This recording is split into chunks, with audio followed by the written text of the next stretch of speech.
মেয়েরা খারাপ, মেয়েদের খারাপের কারণে দুনিয়া তুই কে রে? তুই কি মেয়েরা খারাপ? শোন, আমাদের গ্রামে প্রবাদ আছে, ধর্মীয় কথা না এটা।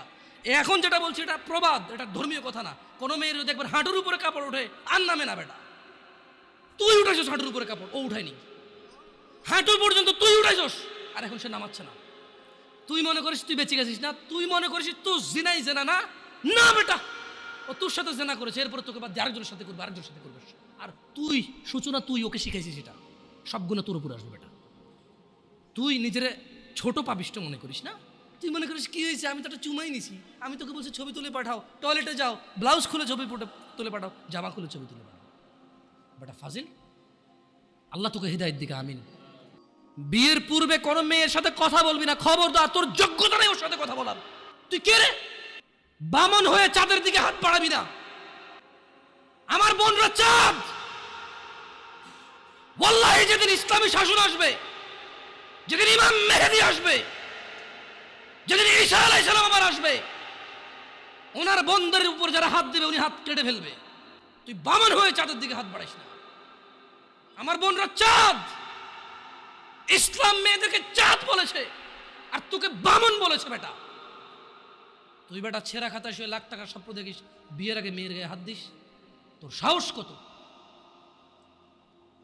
তোর সাহস কত? তুই জানিস না মুহাম্মদ সাল্লাল্লাহু আলাইহি সাল্লাম বলছে নেক স্ত্রী দুনিয়াতে যা আছে ওর চেয়ে বেশি উত্তম।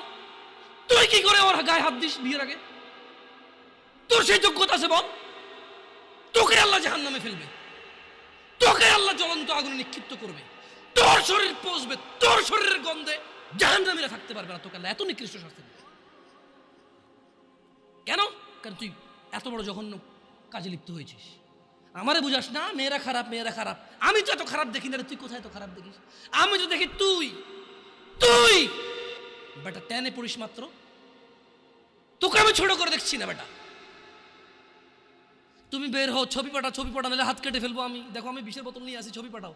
তুই বেটা আমার বোনটাকে বেটা ফুসলেছিস বেটা ফাজিল। মেয়েরা খারাপ, মেয়েদের খারাপের কারণে দুনিয়া তুই কে রে? তুই কি মেয়েরা খারাপ? শোন, আমাদের গ্রামে প্রবাদ আছে, ধর্মীয় কথা না এটা। এখন যেটা বলছি এটা প্রবাদ, এটা ধর্মীয় কথা না। কোনো মেয়ের দেখবেন হাঁটুর উপরে কাপড় ওঠে আর নামে না বেটা। তুই উঠাইছস হাঁটুর উপরে কাপড়, ও উঠায়নি।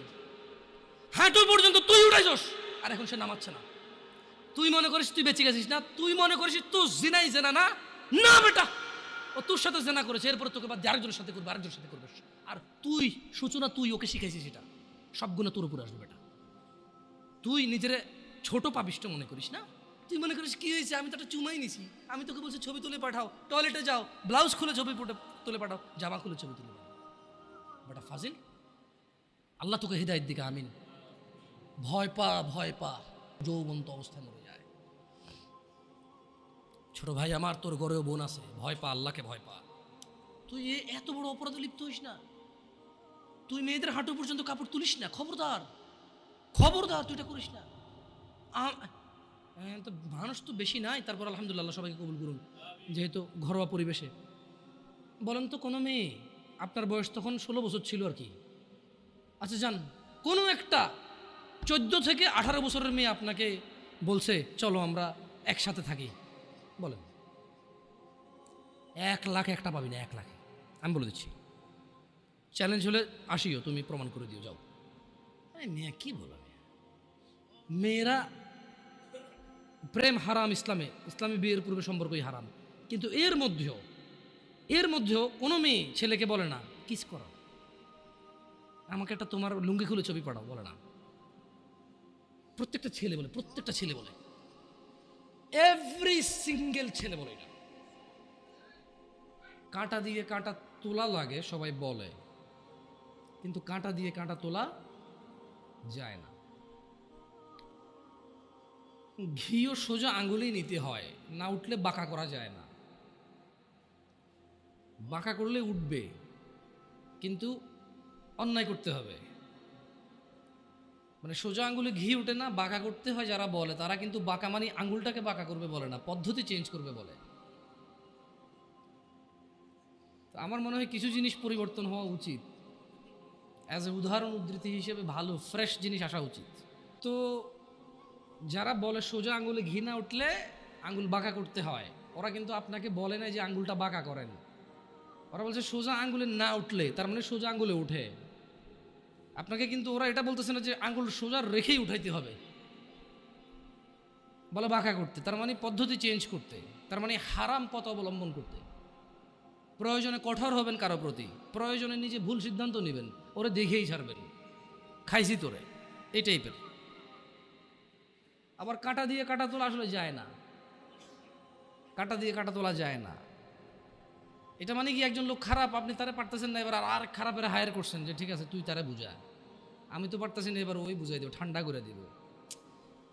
তো এটা কেন বলছি এই উদাহরণ, এটা রিলেভেন্ট মানে আমাকে নিয়ে আসছে আধুনিক সমাজে যুব সমস্যার সমাধান নিয়ে কথা বলতে। আমি নিজে যেমন ইয়াং, মানে কাঁটা দিয়ে কাঁটা তোলার মতো অবস্থা হয়ে গেছে, কি সম্ভব নাকি?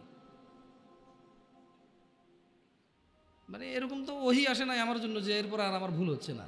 আল্লাহ আল্লাহ আশ্রয় দিক ভুল থেকে, চেষ্টা করবো সবাই আমরা ইনশাআল্লাহ। তো যখন আসলে যুবকদেরকে নিয়ে কথা বলতে চাই বলি, কারণ আমি ইয়াং, আমি আমার ভাই ব্রাদার নিয়ে কথা বলবো, খুব স্বাভাবিক। আমি আমার ভাই এবং বোনদের বুঝি, হয়তো অতটা না, অল্প কিছু কিছু, সব না। তো এটা অনেকেই বোঝে, হয়তো আমাকে আল্লাহ বলার তৌফিক দিছে, আপনাকে আল্লাহ বলার শোনার তৌফিক দিছে, এটা আমাদের মধ্যে ম্যাচ করছে। নাহলে জানে না এরকম মানুষ কিন্তু কম, সমাজে জানে না এমন মানুষ কম, আর মানে এমন মানুষও কম। একটা জায়গায় সিমিলারিটি আছে, জানে না এমন মানুষও কম, আবার মানে এমন মানুষও কম। তার মানে অধিকাংশ মানুষ জানলেও মানে না। আমি মানে বর্তমান যুবকদের যে প্রবলেমগুলো, এগুলো শুধু যুবকদের ইস্যু না, এগুলো এখন বড়দের ইস্যু।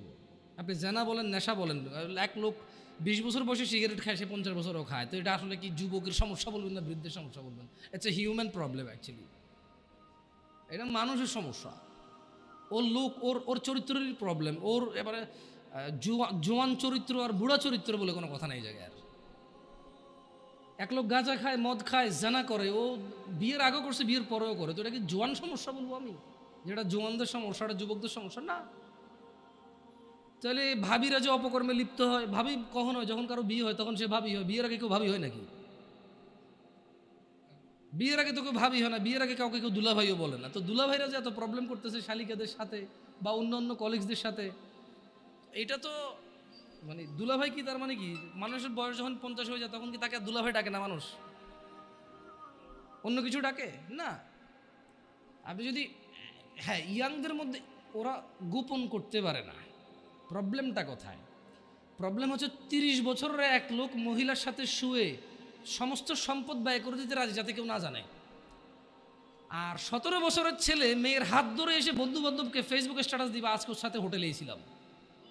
এইখানে একটা ডিফারেন্সই আছে, যেটা আমি ফাইন্ডিং যেটা করছি আর কি।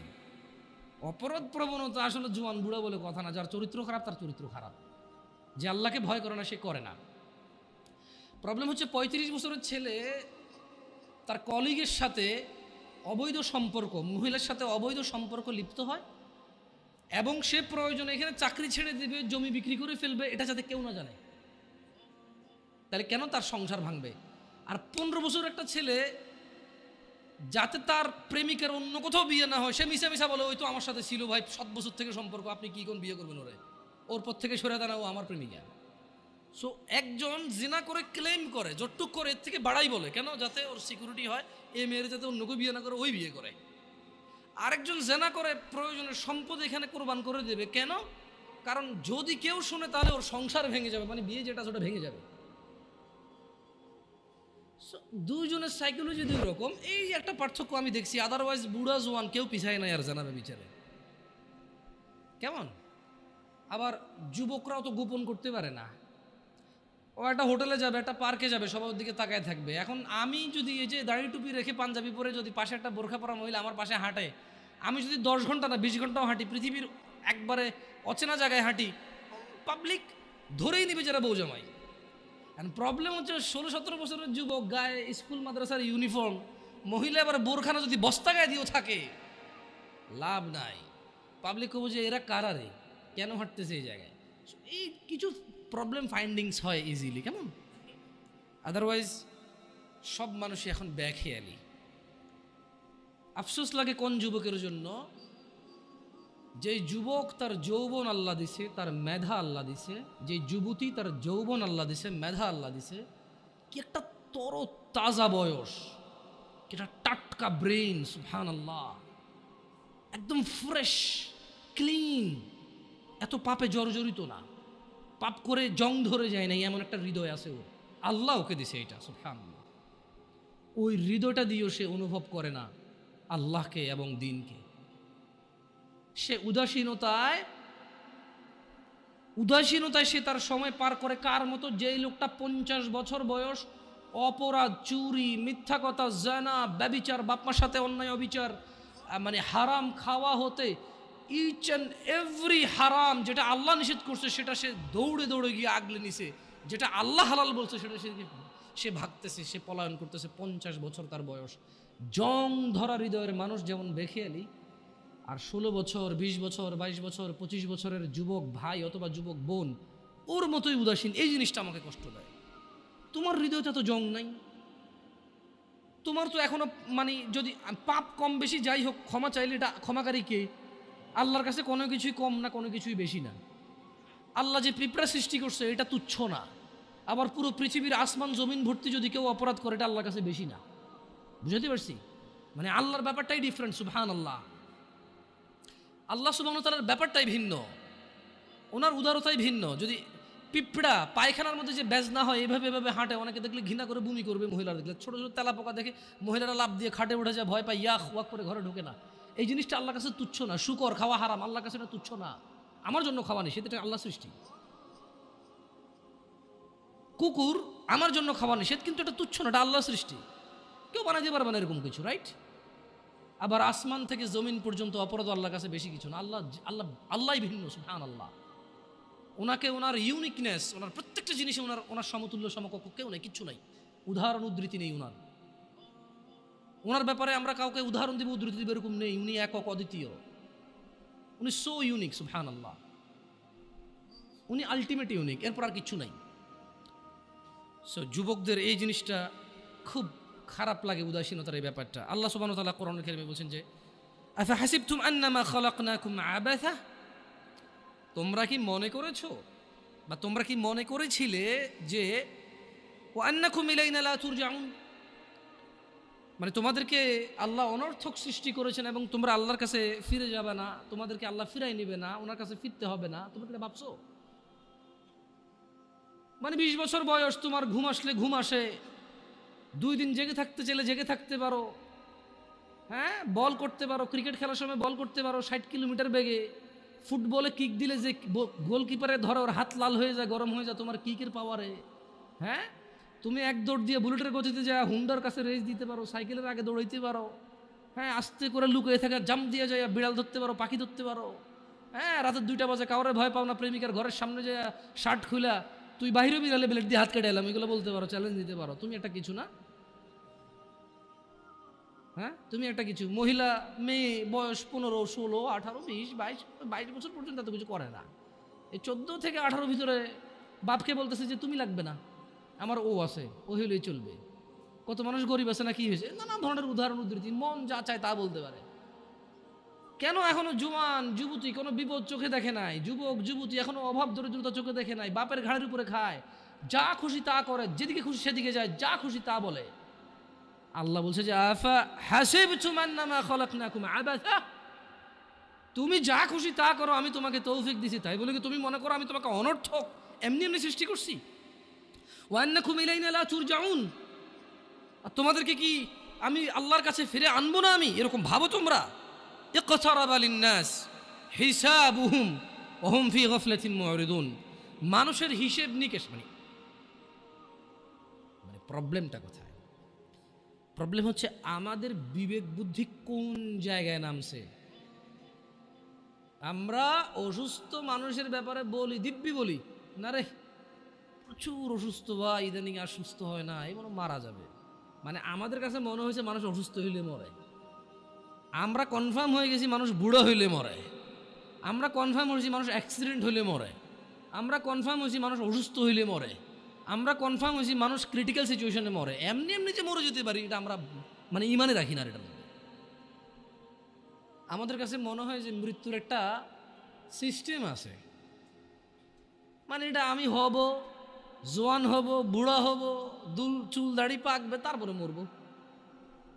আমি যে এনি টাইম মরে যেতে পারি এটা আপনি দেখেন আমাদের মধ্যে যারা আমরা জোয়ান আছি, আমরা কিন্তু কেউ বলি না হ্যাঁ রে ভাই যে কোনো সময় মারা যেতে পারি রে। আমরা সবসময় বলি যে আমার দাদা অনেক বুড়ো হয়ে গেছে, বাঁচবে না মনে হয়।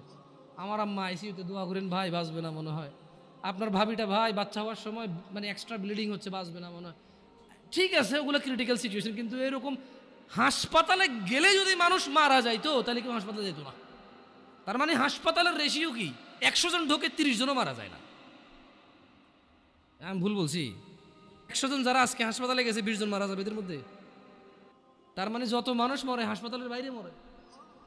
মানে আপনি এখন যেখানে বসে আছেন অথবা আমি যেখানে বসে আছি, খুব একটু সূক্ষ্মভাবে যদি চিন্তা করি, আমরা হাসপাতালে যারা যায় তাদের মরার চিন্তা আমরা করি প্রচুর,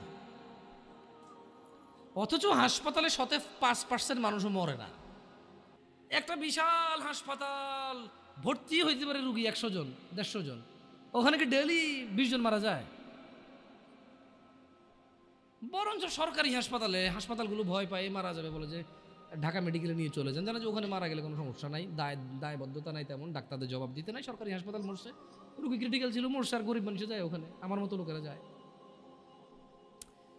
সো আমাদের উদাসীনতার মাত্রা কত নিচে, মানে একটা মাত্রা থাকে না, ওই যে বলাতে শুনে না, ছি তুই এত নিচে নামবি, ভাবিনি এই টাইপের কি, মানে ভাবিনি, আমরা নিজেরাই ভাবতেছি না যে আমরা কত নিচে নামছি। অথচ আল্লাহ সুবহানাহু ওয়া তাআলা বলছেন ইকতারাবা লিন-নাসি হিসাব, আপনি বলতেছেন মরার কথা। আজকের দিনে আমি আর আপনি ডিসকাশন করতেছি আমরা কেন মরার কথা ভাবি না, খালি অসুস্থ রোগী ভাবে, কিন্তু আল্লাহ মরার কথা না। আমার বাপ চাচা মরছে, দাদা মরছে, বাবা আদম আলাইহিস সালাম হতে সবাই মরছে, যারা ছিল, আমরা যারা আছি মরবো, আমাদের পরে যারা আসে তারা মরবে, কিয়ামত পর্যন্ত যত মানুষ আসবে সবকিছু নষ্ট হয়ে যাবে, মরে যাবে, পৃথিবীতে চলে যাবে। কোরআনুল কারীমে আল্লাহ তাআলা বলছে যে ইকতারাবা লিন-নাসি হিসাবুহুম ওয়া হুম ফি গাফলাতিন মু'রিদুন। আরে মরা তো দূরের কথা, মানুষ যে মরে যাবে, হাজার হাজার লক্ষ লক্ষ বছর পার হবে, হাসর হবে, ওর বিচারের দিন হবে, এটাই নাকি নিকটে। বলছে যে মানুষের হিসেব নিকেশের সময় আসন্ন, এই চলে আসতেছে, অথচ তারা ওহুম ফি গাফলাতিন মু'রিদুন, অথচ তারা উদাসীনতায় মুখ ফিরিয়ে রয়েছে। আপনি আর আমি বাঁচার স্বপ্ন দেখি, বুড়ো হয়ে মরবো এই প্ল্যান করি, আর আমরা মরে আমাদের পরের প্রজন্ম হাজার হাজার প্রজন্ম মরে যাবে, জন্ম হবে, বেঁচে থাকবে 60 70 100 বছর বাঁচবে, সব কিছুর পরেও সব কিছু মিলিয়ে আল্লাহ বলতেছে যে আরে এদের হিসেবের সময় তো চলে আসছে, এই চলে আসতেছে, অথচ এরা এখন উদাসীনতা। আপনাদের মনে হয়েছে কি কিয়ামত ঈসা আলাইহিস সালাম আসবে, তারপরে মানুষ ওপেন কুকুর বিড়ালের মতো রাস্তাঘাটে জানা করবে, মানুষ পশুর মতো আচরণ করবে, মানুষের আল্লাহ নাম ডাকার মতো লোক থাকবে না, তারপরে কিয়ামত হবে? এটা তো ঠিক কথা, এটা তো সমষ্টিগত কিয়ামত, মানে এরপর আর কোনো কিছু অবশিষ্ট থাকবে না। এরপরে কি, যখন ওই কিয়ামত হবে তখন আর কোনো কিছু কি অবশিষ্ট থাকবে না, কিন্তু যে ব্যক্তি যেদিন মারা যায় তার কিয়ামত তখন শুরু হয়ে গেছে। কথা বুঝতে পারি নাই? যে লোক মারা গেছে ও কি ওই ধ্বংস দেখবে? ও তো ধ্বংস হয়ে গেছে, শেষ। যে যখন মারা যায় তার কিয়ামত তখন। আর যেটা আল্লাহ তাআলা যেটাকে বলছে ইযা যুলজিলাতিল আরদু জিলজালাহা, যখন পৃথিবী প্রবল কম্পনে প্রকম্পিত হবে, ওটা তো সবাই কম্পিত হবে। কেমন? যুবকদের বা যুবতীদের উদাসীনতার মাত্রা এত নিচে যে শুধু বড়রা মুরব্বীরাই মরবে, ওরা মরবে এটা মনে করে না। অনেক সময় বলে যে এখানে মা বাপের খুব বড় একটা বাজে ভূমিকা থাকে। কেমন? আমি বড় অবাক হলাম, আমার কাছে মেসেজ আসে ছেলেপেলের যে আমি কলেজে পড়ি, স্কুলে পড়ি, ভর্তি হয়েছি, দাড়িটা রাখার আমার খুব ইচ্ছা। আমি, কেউ বলে হুজুরদের, কেউ বলে আলেমদের, কেউ বলে শেখদের, যে যার মতো করে বলতে পারে, বলে যে আমি ওয়াজ মাহফিল কিছু লেকচার শুনি, দাড়ি রাখার এত প্রবল ইচ্ছা আমার, এত শখ যে আমি দাড়ি কাটবো না। কিন্তু বলছে যে হুজুর আমার দাদা, দাদু, আব্বা আর আম্মা, একটা পরিবার এত জঘন্য হলে কিভাবে হবে? একজন দুজন না হয়, দাদা বাপ, দাদা দাদি মা, মানে এগুলো কি? আমি ওই দাদাকে বলতে চাই, তোমার বাপে মুজরা করে নাই, তোমার ঘরে টেলিভিশন ছিল না, প্রযুক্তি ছিল না, তোমারই এখন দাড়ি রাখতে মন চায় না, তুমি তোমার নাতিকে আর ছেলেকে যে দাড়ি রাখতে দিচ্ছ না, পর্দা করাচ্ছ না মেয়েদেরকে, তো যাদেরকে রেখে পৃথিবীতে চলে যাবো ওরা তো ন্যাংটা হাঁটবে গো, ন্যাংটা হাঁটবে ওরা। তুমি বলছো যে একটু ঢাকো নাহলে শরম, হ্যাঁ ওরা ন্যাংটা হেঁটে বলবে সাহসের ব্যাপার, পর্দা হলো মনে। তুমি বলতেছো যে পর্দা হাত পা সব ঢেকে চলাকে বলে না, মনের পর্দা, তো ওরা এটাকে পুরো অ্যাপ্লাই করে ফেলবে।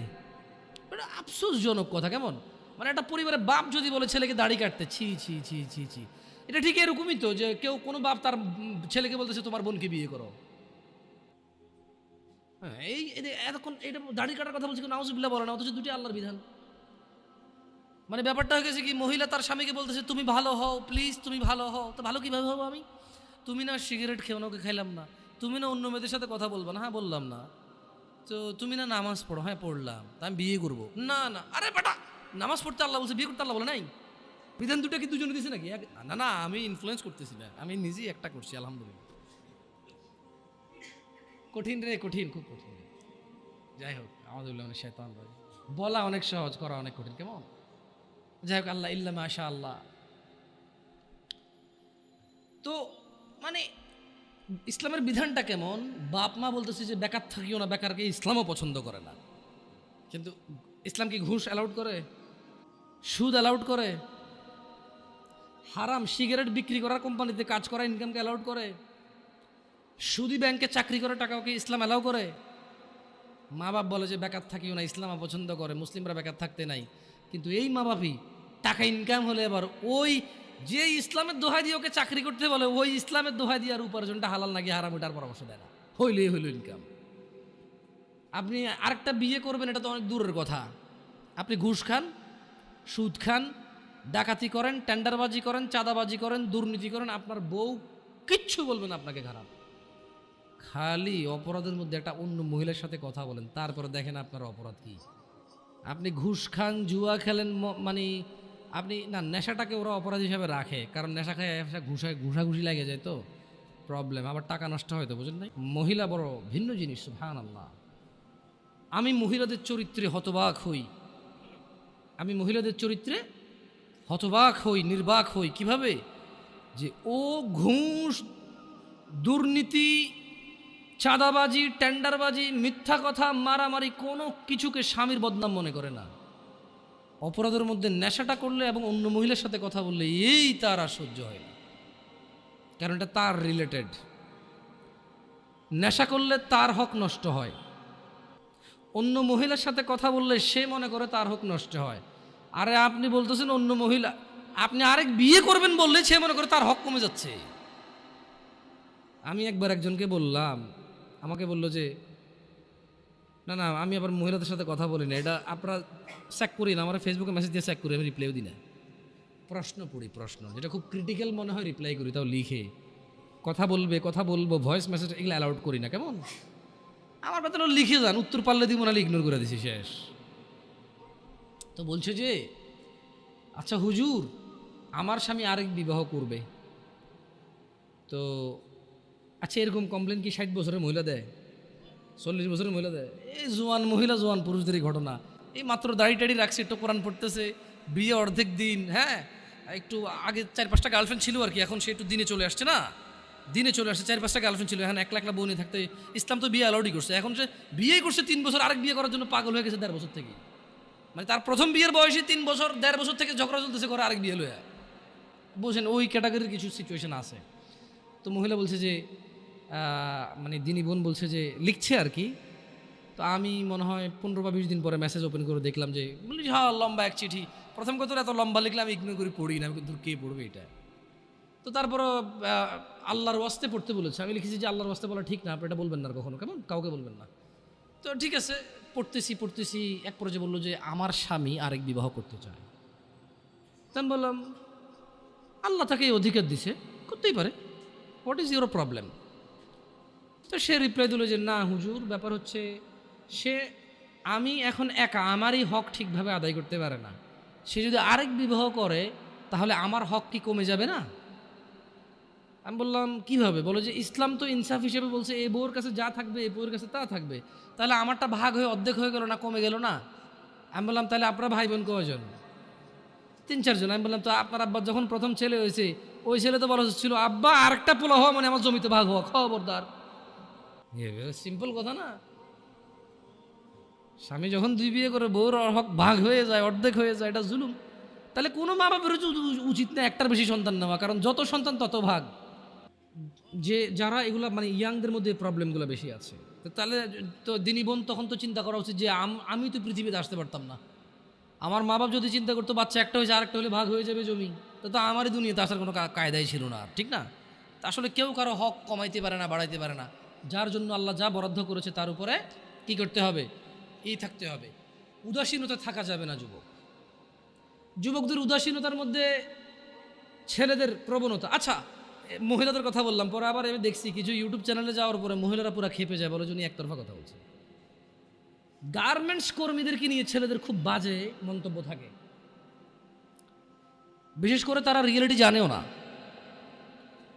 তাদের অবজারভেশন ঠিক আছে, আপনারা জাজ করবেন, এটা আমি আপনাদের অনুরোধ করবো। আপনারা নাহলে ধ্বংস হয়ে যাবেন, আপনাদের উপায় থাকবে না। নাইলে খবরদার যাকে তাকে প্রশ্ন করবেন না। আমি যাকে তাকের মধ্যে পড়ি, মানুষ বলে না যেই সেই, আমি যেই সেই, টুকটা দুটা কথা বলতে পারি, আলহামদুলিল্লাহ, আল্লাহ এতে বরকত দান করুন।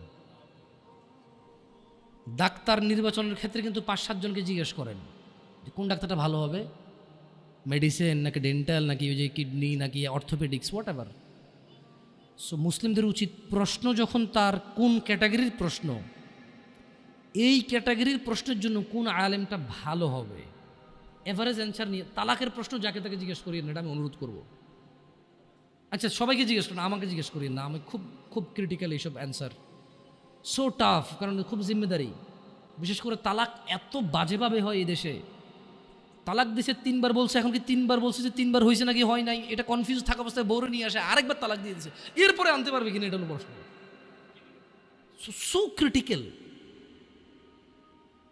মানে 3বার তালাক দিয়েছে, বউ জামাই আলাদা হয়ে গেছে, এখন পোলা পানে কান্দে, বাড়িওয়ালা মিলা গ্রামে মিলাই দিয়েছে, এরপরে এখন আবার তালাক হয়েছে, এখন আগের বারে যে আসছে ওটা ঠিক আছে কিনা এটা নিয়ে প্রশ্ন। এখন তো তালাক তারা কনফার্ম হয়ে গেছে, বুঝতেছে আর কি তারা, কিন্তু প্রশ্ন হলো যে হুজুর তাহলে আগে যে নিয়ে আসছিলাম ওটা কি গুণ হয়েছে?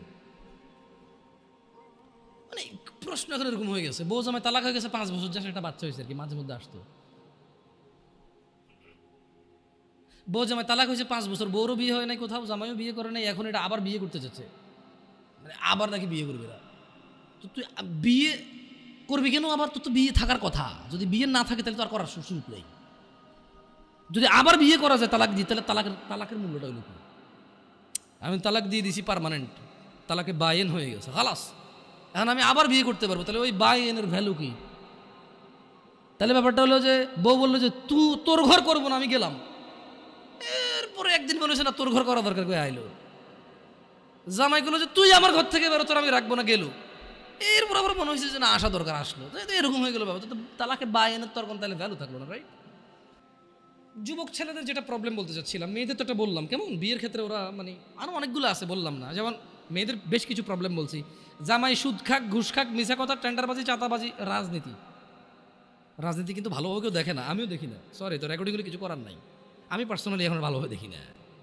কেমন ওই যে আমাদের এলাকাতে ধরেন কুমিল্লার অঞ্চল, তো ছোটোবেলায় যদি এসব জিনিস প্রমোট করাই উচিত না, আমার অভ্যাস নেই এগুলো বলা, তারপর একটু এই রাজনীতি নিয়ে আসছে, তো আপনি যেখানে যাবেন ওই বিষয় নিয়ে কথা বললে আপনাকে ওই জায়গায় যাইতে হবে, কিছু করার নাই। ওই হারুন কিসিঞ্জার একজন ভদ্রলোক ছিল ছোটোবেলায়, খুব কৌতুকগুলো ক্যাসেট ম্যাসেট প্লে করতো মানুষ, তো ও গান গাচ্ছিল যে কাজে কামে মন বসে না, করি রাজনীতি, এই নীতিতে কত মানুষ হয়েছে কোটিপতি।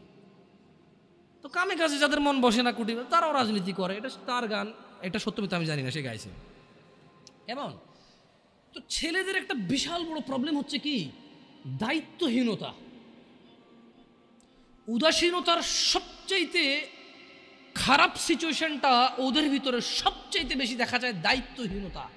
ইভেন যুবককে যদি তার মা বলে 1 কেজি চাল নিয়ে আসো, সে বলছে পারবো না, ভাইকে পাঠাও, অমুককে পাঠাও। আমি সর্বনিম্নটা দিয়ে বললাম আপনাকে, শহরে তো আপনারা অনলাইনে অর্ডার করেন, এই করেন সেই করেন, গ্রামের কথা বললাম, গ্রামের কথা বললাম আপনাকে। বলছে যে গার্মেন্টস কর্মীরা সব মেয়েরা কেন কাজ করে, সবাই তো কমপ্লেন দিচ্ছে। আমি মনে বলতেছি কাজ করতে না, আমি মনে বলছি না, আমি বলছি না, কতগুলো বুঝের লোক আছে এখন বসে বসে কমেন্ট করবে। তো আপনি কি বলতে চাচ্ছেন ওরা কাজ করবে? আরে ভাই আমি কিছুই বলতে চাচ্ছি না, আমি বলতে চাচ্ছি যে এত যে সমালোচনা করেন, রাইট, ভুলকে তো ভুল বলতেছেন, কিন্তু দেখেন না কোন মেয়েটা গার্মেন্টসে কাজ করে। আপনার মতো কোনো পুরুষ বিয়ে করছে, আমার মতো কোনো পুরুষ বিয়ে করছে, দুটা বাচ্চা হয়েছে, পাড়া প্রতিবেশী 200 300 500 600 1000 টাকা করে হাওলাত নিয়ে চলে গেছে, 6 মাস আসতেছে না, ওই মেয়েটা গার্মেন্টসে কাজ করতেছে। মা বলতেছে তুই মরস না কা, তোর বিয়ে দিছে, তোর ঘর টিকলো না, দুনিয়ার আর সবাই জামাইয়ের ঘর করতেছে না। এখন যে জায়গায় বিয়ে দিছে ওই ছেলে মদ খায়, গাঁজা খায়, জুয়া খেলে, কাজ করে না, ঋণ করে চলে, ওটা ডেলি রাত্রে এসে মারে মেয়েকে।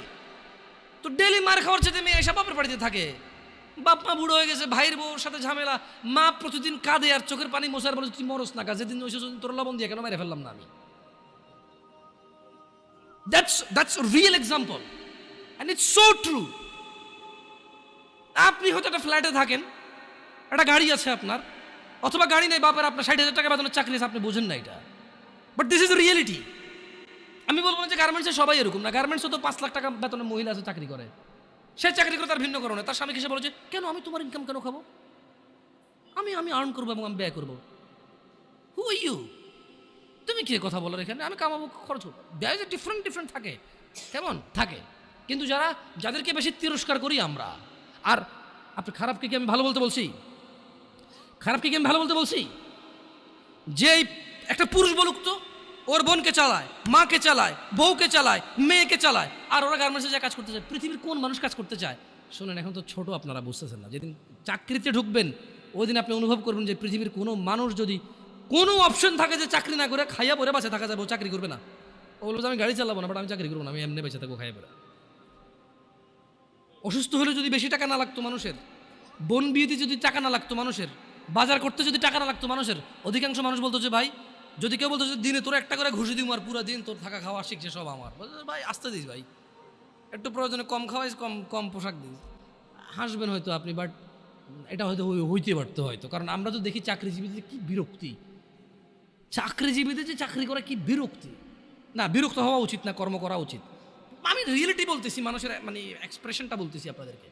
ছেলেদের উদাসীনতা না হলে মেয়েরা কেন মানে আপনি একদিকে বলতেছেন যে এটা, আরেকদিকে দোষটা কার? দোষটা কি ওই মেয়ের যে কাজ করে? না, ওরও আছে, কিন্তু আসলে কত নিরুপায় মানুষ আছে, আপনি কথা না বললে বুঝবেন না ভাই, বিশ্বাস করেন, কথা না বললে বুঝবেন না। না, ও হয়তো ও আল্লাহকে ভয় করলে আল্লাহর জন্য ভালো রাস্তা দিত, ও তো আল্লাহকে ভয় করে না, জানা ব্যভিচার, মানে গার্মেন্টসে যাওয়ার আগেও তো খুব একটা ভালো চলাফেরা করছে তা না। আপনি গার্মেন্টস কেন বলবেন? আপনি ধরেন না একবারে কোনো বড় কোনো একবারে ধরেন কিছু একটা বিশাল আয়োজন, ওটাই হোক না হোয়াট এভার, কিন্তু বাপরে এরা জানি আবার টাইটেল দেন যে নারী কি উন্নয়নে বাধা দিচ্ছি আমি। না না না না, ওগুলো বলতেছি না, আমি নারীদের পক্ষে বলতেছি যে বোন, তোমার কষ্ট আমি অনুধাবন করতেছি, আমি তোমার কষ্ট অনুধাবন করি যে তুমি কোন দুঃখে তুমি 12,000 টাকার জন্য রাস্তায় নেমা তুমি আন্দোলন করো। কারণ তোমার ঘরে থাকা স্বামীটা এতটাই অযোগ্য, তোমার ঘরে থাকা ভাইটা এতটাই বেখেয়ালি, এতটাই উদাসীন যে তোমার 4,000 টাকা পুরো মাসে তোমার পিছনে খরচ হবে না, সেটা তোমার ভরণ পোষণ নিতে পারে না। সে 8 ঘন্টার জায়গায় 10 ঘন্টা কাজ করতে রাজি নাই, সে দিনে 7 দিন কাজ করতে রাজি নাই। তার বন্ধু বান্ধব লাগবে, তার আড্ডা লাগবে, তার সিগারেট লাগবে, তার মদ লাগবে, তার জুয়া লাগবে, তার ছক্কা লাগবে, তার ক্রিকেট লাগবে, তার ফুটবল লাগবে। এই সবের পিছনে যতটুকু সময় ব্যয় করে, যে কোনো একটা কিছু বাদ দিলে, যারা সিগারেট ধূমপায় তারা শুধু সিগারেটের টাকা দিয়ে বোন চালাইতে পারে। এমন বহু যুবক এবং বহু পুরুষ আছে যারা সিগারেট খায় মাসে 3,000 4,000 টাকার, তাদের বোনরা গার্মেন্টসে কাজ করে। যদি বলে যে আমি সিগারেটটা খাওয়া বাদ দিয়ে দিচ্ছি, ওর বোন আর গার্মেন্টসে কাজ করা লাগে না। সো কোথাও না কোথাও আমাদের পুরুষদের বেখেয়ালি আছে, খামখেয়ালি আছে। আমাদের উদাসীনতা এবং আমাদের দায়িত্বহীনতাই মূল আমাদের দায়িত্বহীনতা হচ্ছে মূল কাজ। আমার মেয়ে, আমার বোন, আমার স্ত্রী, আমার মা, ওরা বের হয়, আমার অজান্তে বের হয় না, আমি ওদেরকে বাধ্য করেছি, দোষটা আমাদের উপরে আসবে। এমনি তো আল্লাহ নবী সাল্লাল্লাহু আলাইহি ওয়াসাল্লাম বলে নাই যে দাইয়ুস জান্নাতে যাবে না, দাইয়ুস জান্নাতে যাবে না। কেন যাবে না? আজকে আপনি গার্মেন্টসের দোষ দিয়ে লাভ আছে, আজকে আপনি ওই ইট ভাঙার কি ব্রিক ফিল্ডে দোষ দিয়ে লাভ আছে না। দাইয়ুস জান্নাতে যাবে না। মনে রাখবেন, যুবক অবস্থায় এই জিনিসগুলো নলেজ রাখা ভালো, বিয়ে শাদীর আগেই।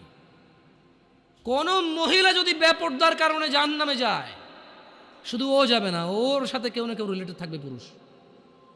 কুড বি ফাদার, বাপ হইতে পারে, বড় ভাই হইতে পারে, তারপর হচ্ছে স্বামী হতে পারে। যদি ওর জাহান্নামে যাবার রিজনই হয় বেপরদা, বেখোলা, খোলামেলা চলাফেরা। মানুষ হাজার রিজনে জাহান্নামে যেতে পারে। আল্লাহ সবাইকে ক্ষমা করুন এবং হিদায়াত দান করুন, আমিন।